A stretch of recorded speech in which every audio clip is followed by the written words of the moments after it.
Hello students, हम पढ़ रहे हैं क्लास 11th की accountancy 5th chapter accounting equation. इसके पहले के 2 वीडियो में हमने अकाउंटिंग इक्वेशन पढ़ा है। पहले में हमने बेसिक अकाउंटिंग इक्वेशन क्या होता है, ठीक है, और उसका इफेक्ट कहाँ कहाँ पे होता है, वो चीज़ें हमने पढ़ी हैं, ठीक है। और दूसरे वीडियो में हमने इसका प्रोसेस पढ़ा है कि कैसे हम अकाउंटिंग इक्वेशन प्रिपेयर करते हैं, उसके एक एग्जाम्पल को सॉल्व किया है। एग्जाम्पल के थ्रू हमने समझा कि अकाउंटिंग इक्वेशन कैसे बनेगा। तो अगर वो वीडियोस आपने नहीं देखा है तो आई बटन में मिलेगा और डिस्क्रिप्शन में मैं उसका लिंक भी दे दूंगा, आप वहाँ पे भी जाके देख सकते हैं, ठीक है। और आज के क्वेश्चन में हमें अकाउंटिंग इक्वेशन सॉल्व करना है, अकाउंटिंग इक्वेशन का क्वेश्चन और उसकी बैलेंस शीट को बनाना है। तो देखते हैं, एक क्वेश्चन देखते हैं पहले हम। तो क्वेश्चन आपकी स्क्रीन पे आ रहा होगा, क्वेश्चन देखिएगा। दिया है, prove that the accounting equation is satisfied in all the following transaction of Suresh, also prepare a balance sheet. क्या दिया है, अकाउंटिंग इक्वेशन हमें प्रिपेयर करना है, क्या प्रूव करने के लिए कि जो भी ट्रांजैक्शन है वो अकाउंटिंग इक्वेशन है वो सेटिस्फाई कर रहा है ट्रांजैक्शन को सुरेश के, और प्रिपेयर करना है हमें बैलेंस शीट। तो ट्रांजैक्शन पढ़ लेते हैं पहले। दिया है, first commences business with cash ₹60,000। Second है paid rent in advance ₹500। Third है purchased goods for cash ₹30,000 and credit ₹20,000. Fourth है sold goods for cash ₹30,000 costing ₹20,000. Fifth है paid salary ₹50,000 and salary outstanding being ₹100. Six है bought motorcycle for personal use ₹5,000। तो ये इसके transaction दिए हैं, ठीक है, और इसकी स्क्रीनशॉट ले लीजिए और उसको नोट कर लीजिए, कहीं नोट करना हो, ठीक है। और वीडियो देखने के बाद नोट कर लीजिएगा जिससे आप इसको सॉल्व कर सकें और इसका सॉल्यूशन एक बार आप फिर से देख सकें कि कैसे सॉल्व किया गया है। तो अब हम स्टार्ट करते हैं सॉल्व करना। तो सबसे पहले हमें अकाउंटिंग इक्वेशन का फॉर्मेट बनाना पड़ेगा। तो अकाउंटिंग इक्वेशन का फॉर्मेट बनाएंगे, लिखेंगे ऊपर सबसे पहले अकाउंटिंग इक्वेशन, अकाउंटिंग इक्वेशन, और बनाएंगे एक फॉर्मेट। फॉर्मेट में ये थोड़ा सा 2 लाइन लेके बनाइएगा। यहाँ पे लिखिएगा ट्रांजैक्शन नंबर, ठीक है, पहला कॉलम आपका ट्रांजैक्शन नंबर आप डालेंगे, दूसरे में आप लिखेंगे ट्रांजैक्शंस, ठीक, और तीसरा कॉलम आपका होगा इक्वेशन का। एसेट्स इज इक्वल टू आपका क्या होता है, कैपिटल प्लस लायबिलिटीज, ठीक है। लायबिलिटीज हमने बाद में इसलिए लिखा कि अगर एक से ज्यादा लायबिलिटी हो तो हम उसको बढ़ा सकें, ठीक है। तो अब देखते हैं, पहला दिया है, फर्स्ट है हमारा ट्रांजैक्शन जो लिखा है, commenced business, commenced business with cash ₹60,000, ठीक है। तो 60,000 रुपीज कैश से हमने बिजनेस स्टार्ट किया। तो अब देखिए, पहले तो हमें ये एनालाइज करना होता है कि कौन कौन से वेरिएबल इस ट्रांजैक्शन में है।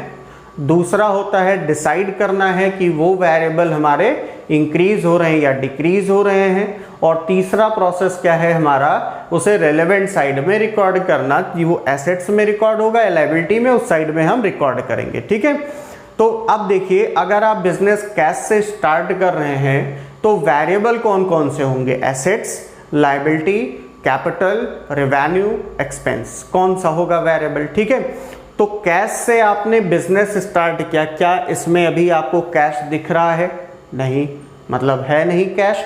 तो कैश एक वेरिएबल क्या आया, कैश। कैश क्या होता है हमारा, एसेट्स होता है ना, property owned by the business, यानी बिजनेस के पास जो भी उसकी प्रॉपर्टी होगी वो उसका क्या होगा, एसेट्स होगा, चाहे वो कैश हो, बैंक में बैलेंस हो, स्टॉक हो यानी गुड्स हो, है ना, कोई फिक्स एसेट जैसे land, building, plant, machinery, furniture, motor vehicles, है ना, या कोई डेटर वगैरह है, किसी को उधार में सामान बेच रखा है, वो भी आ जाता है आपका एसेट्स में।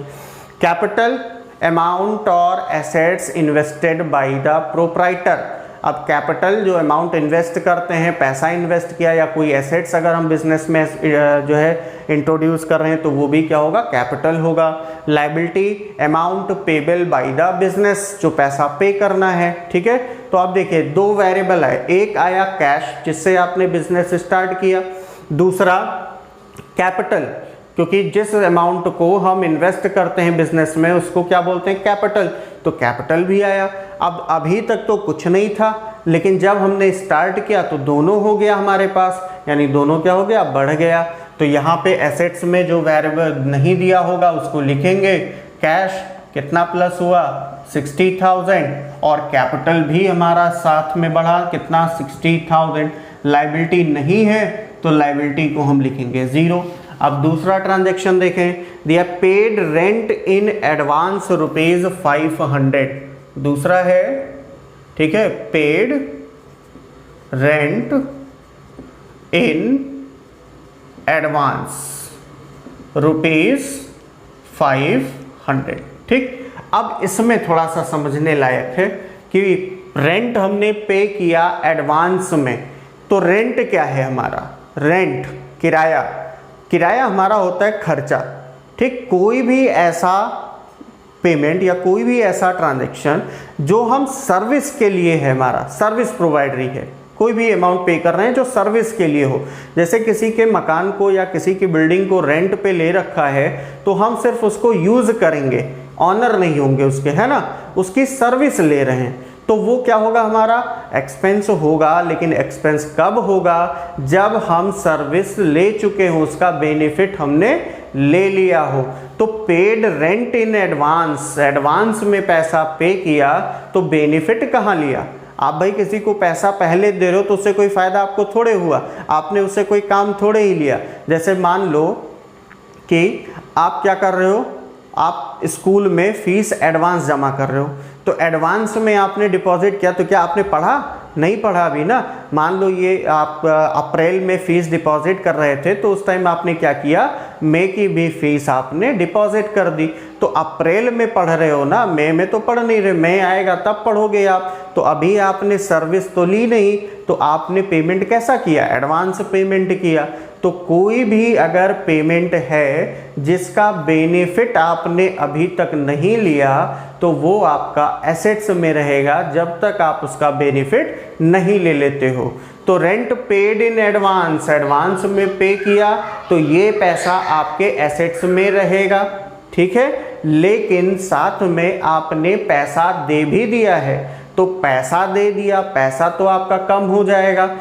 एक वेरिएबल एसेट्स है, उसके दो पार्ट बने, एक बना एडवांस और दूसरा आपका कैश, कैश पे इफेक्ट पड़ रहा है। तो क्या करेंगे, आपने कैश पे किया तो कैश से करेंगे माइनस कितना 500, फिर यहाँ पे लिखेंगे आप प्रीपेड। आप रेंट लिखना चाहो रेंट लिख दो, एक ही दिया हो तो। पहले ट्रांजैक्शन के टाइम 0 था, लेकिन अब आपने एडवांस पे किया इसलिए प्रीपेड रेंट में 500 रुपीज रिकॉर्ड होगा। इसका इफेक्ट कैपिटल पे भी नहीं पड़ा और लायबिलिटी पे भी नहीं पड़ा, तो ये 0 रहेगा जिस पे इफेक्ट ना पड़े। दो ट्रांजैक्शन हो गया, अब इसको हम जोड़ेंगे और लिखेंगे इसको न्यू इक्वेशन। क्या लिखेंगे, न्यू इक्वेशन। ये कितना हो गया हमारा 59,500 प्लस 500, और आप चेक कर सकते हो दोनों साइड अगर बराबर है तो आपका इक्वेशन सही है, क्योंकि अकाउंटिंग इक्वेशन है क्या, मैथमेटिकल एक्सप्रेशन है जो क्या शो करता है कि एसेट्स और लायबिलिटी बराबर है। तो देखो 59,500 प्लस 500 इज इक्वल टू 60,000 बराबर है। अब तीसरे ट्रांजेक्शन पे चलते हैं। तो तीसरा ट्रांजेक्शन हमारा दिया है परचेज्ड गुड्स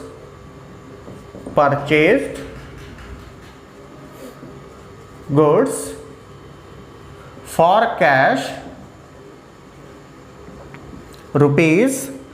₹30,000 एंड क्रेडिट ₹20,000। अब देखो यहां पे हम कर क्या रहे हैं, गुड्स को परचेज कर रहे हैं। तो गुड्स एक वेरिएबल, कैश दूसरा, क्रेडिट तीसरा, 3 आ गए ना। गुड्स खरीदा, पैसा दिया, उधार में भी खरीदा, तो ये दोनों तो एसेट्स के पार्ट हैं। गुड्स मतलब एसेट्स, ठीक है, जो हम जो परचेज करते हैं एसेट बेचने के लिए, वो क्या होता है, गुड्स होता है, फिजिकल आइटम ऑफ ट्रेड, ठीक है। कैश एसेट्स होता है, प्रॉपर्टी है बिजनेस की। तो अब देखो, और तीसरा है क्रेडिट, उधार में भी खरीदा। तो उधार में खरीदा क्या, गुड्स ही तो खरीदा, और वो भी उधार खरीदा, मतलब पैसा नहीं दिया, बाद में देना पड़ेगा, amount payable by the business. तो वो क्या होता है, लायबिलिटी होता है। क्या होता है, लायबिलिटी। अब देखो इफेक्ट क्या है, आपने क्या किया, परचेज गुड्स खरीदा। तो गुड्स खरीदा है तो गुड्स क्या होगा, बढ़ेगा तो प्लस होगा ना।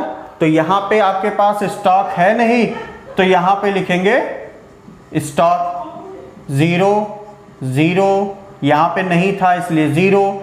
खरीद लिया आपने तो बढ़ा, कितने का खरीदा, 30,000 कैश और 20,000 क्रेडिट, मतलब खरीदा आपने टोटल कितने का, 50,000 का। तो यहां पे प्लस कितना होगा, 50,000 होगा। अब कैश आपने कितना पे किया, 30,000, तो कैश से माइनस कितना होगा, 30,000। प्रीपेड पे कोई इफेक्ट नहीं तो 0, लेकिन 20,000 क्रेडिट में है तो कैपिटल पे नो इफेक्ट, लेकिन यहाँ पे लायबिलिटी बढ़ गई क्योंकि पैसा अब आपको देना, पहले नहीं देना था, एक भी पैसा आप किसी का बाकी नहीं थे, और अब आपको 20,000 रुपीज पे करना है। तो इसको हम यहाँ पे एक नाम देंगे क्रेडिटर। क्या लिखेंगे, क्रेडिटर। जिससे उधार में हम गुड्स खरीदते हैं ना, उसको क्या बोलते हैं, क्रेडिटर। क्रेडिटर में पैसा जुड़ा, फिर 2 हो गया। अब इसको हम जोड़ेंगे, और जोड़ेंगे तो ये क्या बोला जाएगा, न्यू इक्वेशन। क्या बोलेंगे इसको, न्यू इक्वेशन। न्यू इक्वेशन कितना है यहाँ पे, 29,500, 30,000 माइनस हो गया, ये हो गया 500, ये हो गया 50,000 इज इक्वल टू 60,000 प्लस 20,000, ये हो गया। अब इसके बाद देखेंगे फोर्थ ट्रांजैक्शन क्या है, तो फोर्थ ट्रांजैक्शन दिया है, sold goods for cash ₹30,000 costing ₹20,000। तो sold goods for cash ₹30,000 costing ₹20,000। देखो, sold goods for cash ₹30,000 costing ₹20,000, मतलब 20,000 रुपए का गुड्स हमने 30,000 रुपए में बेच दिया। क्या बेचा, गुड्स बेचा। किसमें बेचा, कैश में बेचा। गुड्स और कैश दो चीजें आई, एक और यहाँ पे आ रहा है, आपका प्रॉफिट भी हो रहा है। 20,000 का गुड्स आपने कितने में बेचा, 30,000 में। 10,000 रुपये आपने ज़्यादा लिया तो 10,000 का आपका प्रॉफिट है। और हमने आपको बताया था कि कोई भी प्रॉफिट होगा कैपिटल में जुड़ेगा, कोई भी लॉस होगा कैपिटल से माइनस होगा, ठीक है। तो यहाँ पे कैश में बेचा तो कैश क्या हो रहा है आपका, इंक्रीज हो रहा है। इंक्रीज होगा तो प्लस होगा, तो प्लस 30,000। प्रीपेड पे नो इफेक्ट। स्टॉक से कितना माइनस करोगे, 30,000 या 20,000। आप सोचोगे 30 माइनस होगा, लेकिन नहीं, यहाँ पे माइनस करेंगे 20। कॉस्ट आपको दे रखा है, और जिस प्राइस पे आप खरीदते हो वो क्या होता है, कॉस्ट प्राइस ही तो होता है। कॉस्ट से कॉस्ट ही माइनस हो सकता है, इसलिए कॉस्ट माइनस करेंगे। कॉस्ट कॉन्सेप्ट के अकॉर्डिंग कोई भी ट्रांजैक्शन जब हम बुक में रिकॉर्ड करते हैं, कोई भी एसेट्स रिकॉर्ड करते हैं, तो उसे उसकी कॉस्ट प्राइस पे रिकॉर्ड करते हैं। तो जब माइनस करेंगे तो भी तो हम वहाँ पे कॉस्ट ही माइनस करेंगे। तो अब 10,000 रुपये का प्रॉफिट हुआ, तीसरा वेरिएबल कैपिटल पे इफेक्ट डाल रहा है, तो 10,000 हम कैपिटल में प्लस कर लेंगे, ये हो जाएगा 0। लायबिलिटी पे कोई इफेक्ट नहीं पड़ा। टोटल करेंगे तो ये हो जाएगा न्यू इक्वेशन। न्यू इक्वेशन कितना हो जाएगा, इसको प्लस करें तो ये हो जाएगा 59,500 plus 500 plus 30,000 is equal to 70,000 plus 20,000 plus 0। अब फिफ्थ ट्रांजैक्शन हमारा क्या हो जाएगा, फिफ्थ ट्रांजैक्शन में दिया है paid salary ₹500 and salary outstanding being ₹100। तो paid salary ₹500 and outstanding salary being ₹100। अब देखिए यहाँ पे क्या है कि पेड सैलरी ₹500, सैलरी पे किया, सैलरी पे किया। सैलरी क्या है? एक्सपेंस है। जो भी हम सर्विस लेते हैं वो क्या है, उसके बदले पेमेंट क्या होता है? एक्सपेंस होता है। तो किसी से काम लेंगे, कोई एम्प्लॉय होगा हमारे यहाँ, उसी को सैलरी दे रहे हैं, तो ये एक्सपेंस है, एक वेरिएबल। क्या दिया? कैश दिया, 500 रुपए दिए, कैश एसेट्स है, दूसरा वेरिएबल है। बी आउटस्टैंडिंग सैलरी बीइंग ₹100, 100 रुपए उधार भी कर रखा है, उधार क्या है? Liability, 3 variable. अब देखो कहाँ इंक्रीज हो रहा है, कहाँ डिक्रीज हो रहा है। पेड सैलरी ₹500, 500 रुपए पे किया, कैश डिक्रीज हुआ, माइनस करेंगे।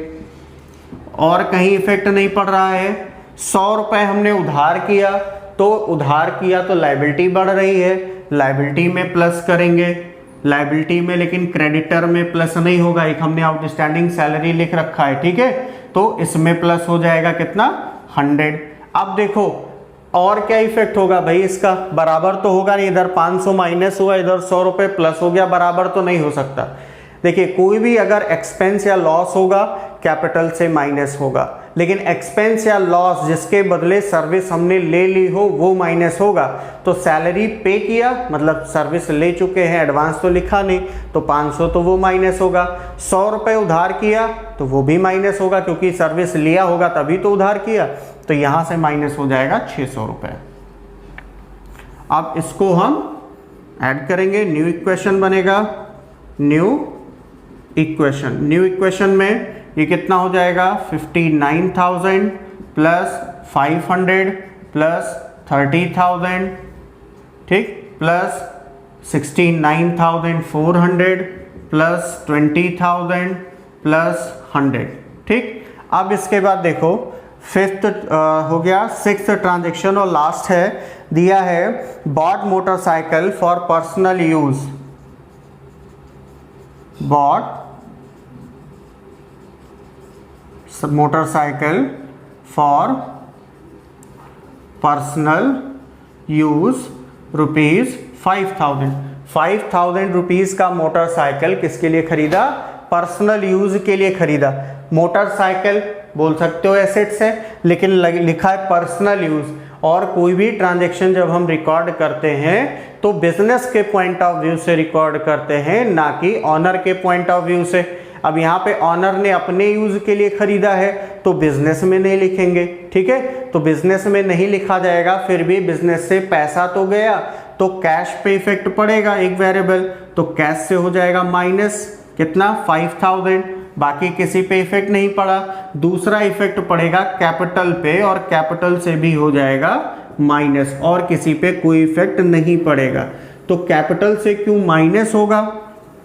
क्योंकि जो पैसा यहाँ पे पर्सनल यूज के लिए प्रोप्राइटर ले रहा है, पर्सनल यूज के लिए मोटरसाइकिल खरीदा, वो उसका पर्सनल एक्सपेंस है, तो बिजनेस उसको बेयर नहीं करेगा, ना अपने यहाँ रिकॉर्ड करेगा। लेकिन जो प्रोप्राइटर का पर्सनल अमाउंट होता है बिजनेस में, वो क्या होता है? कैपिटल होता है, उससे हो जाएगा माइनस। तो अब इसको, ये फाइनल इक्वेशन हो जाएगा, लास्ट है फाइनल इक्वेशन, ठीक है।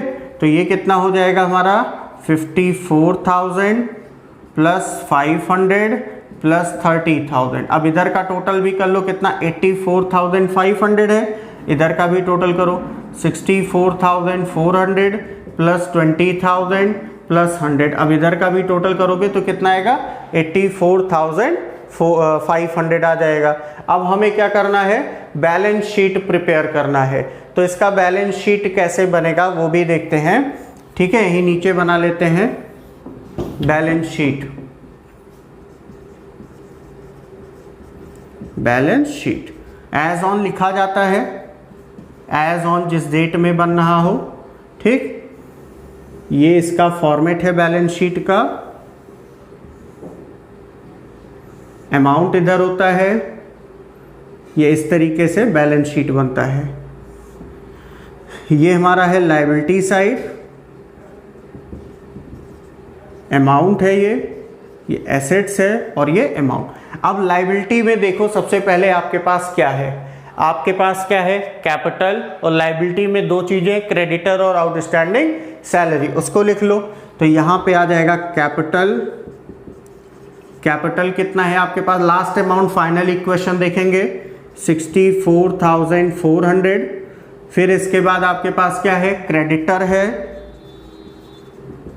क्रेडिटर्स है आपके पास 20,000, और क्या है, आउटस्टैंडिंग सैलरी है, आउटस्टैंडिंग सैलरी कितना है, 100 रुपीज़ है। ठीक, एसेट्स में देखो कैश, प्रीपेड रेंट और स्टॉक, तीन चीजें हैं, लिख लो, कैश, प्रीपेड रेंट और आपके पास क्या है, स्टॉक। अब तीनों की वैल्यू कौन सी लिखेंगे, लास्ट में जो फाइनल इक्वेशन में आया, 54,000 प्लस 500 प्लस 30,000, 54,000 प्लस 500 और कितना आएगा, 30,000 आएगा। ठीक है, अब तीनों को ऐड कर लो और ऐड करोगे तो कितना आएगा आपके पास, 84,500 आएगा। दोनों साइड का टोटल बराबर आ रहा है। ठीक है, तो आंसर हमारा क्या है, सही है, यानी इक्वेशन हमारा क्या है, बिल्कुल करेक्ट है। ठीक, तो ये हमने देखा कि अकाउंटिंग इक्वेशन कैसे प्रिपेयर होगा और उसकी बैलेंस शीट कैसे प्रिपेयर होगी। ठीक, तो ये कॉन्सेप्ट हमारा हुआ क्लियर। नेक्स्ट वीडियो में हम कैलकुलेशन ऑफ स्टॉक है, प्रॉफिट है, कैपिटल का कैलकुलेशन, ये पढ़ेंगे। इसमें कुछ कैलकुलेशंस के क्वेश्चंस दिए हैं। ठीक है, थैंक यू।